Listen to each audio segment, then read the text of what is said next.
Le premier avantage du métier de programmeur, c'est que vous ne verrez pas le temps passer. Alors si vous avez déjà eu l'occasion, ou malheureusement la malchance de pratiquer des métiers où vous vous ennuyez, où vous faites violence pour ne pas regarder l'horloge, et au moment où vous la regardez enfin, vous vous rendez compte que seulement 20 minutes sont passées, ben ça n'arrive pas dans le milieu de la programmation. Généralement, c'est même plutôt le contraire. Vous avez l'impression que la demi-journée ou la journée passe trop vite par rapport à tout ce que vous aviez l'intention de faire.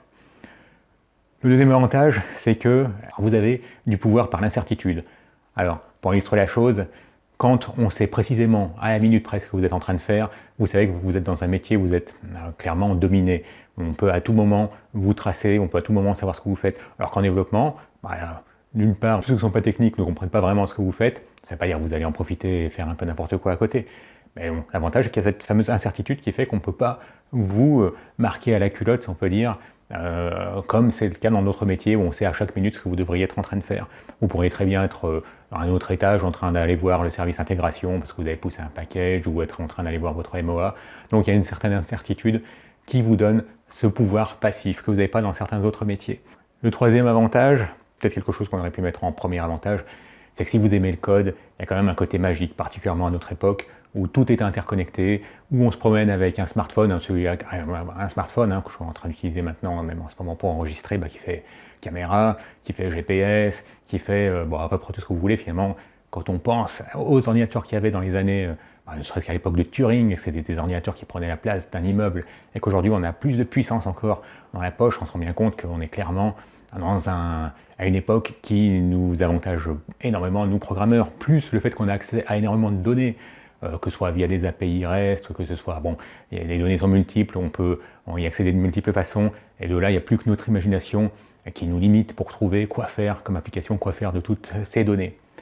Le quatrième avantage, c'est qu'on n'a pas à chercher d'emploi, c'est l'emploi qui nous cherche. C'est quand je parle avec des non-développeurs que je me rends compte que finalement, il y a plein d'autres métiers où le fait de mettre à jour son CV sur Monster ou de remettre à jour son profil LinkedIn, ça suffit pas à trouver un job en fait. Par contre, quand on parle avec d'autres gens qui travaillent dans d'autres domaines, et pour chaque fois qu'ils veulent changer de poste, ils sont partis pour répondre à des dizaines, envoyer, par exemple, si c'est eux qui sont actifs, à envoyer des dizaines de CV, ensuite à recevoir une ou deux réponses, à partir de là, on est dans tout un process de recrutement. Nous, on a une chance incroyable pour ça. Alors, je ne sais pas si c'est particulier à ma région, je suis dans la région rennaise, mais dites-moi en commentaire si c'est le cas pour vous aussi, dès que vous remettez à jour votre CV, vous avez quasiment rien à faire et vous n'avez plus qu'à sélectionner. Et enfin, ça fait au moins une décennie que j'entends dire que la programmation, c'est bientôt fini, que les machines vont nous remplacer, qu'il va y avoir des applications qui vont s'écrire elles-mêmes. Pour l'instant, ça fait 10 ans que j'entends ça. Je n'ai toujours pas vu l'ombre de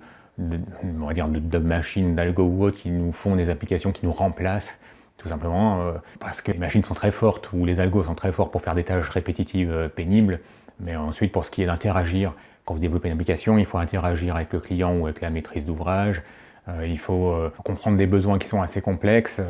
Bref, il y a beaucoup de raisons qui font que pour l'instant on n'y est pas encore, à ce stade où on va se faire remplacer de sitôt, donc on a une certaine garantie d'emploi. Et avec l'actuelle pandémie et le confinement qui a eu lieu récemment, on s'est bien rendu compte que pour nous ça ne changeait pas grand chose, on pouvait facilement travailler à domicile,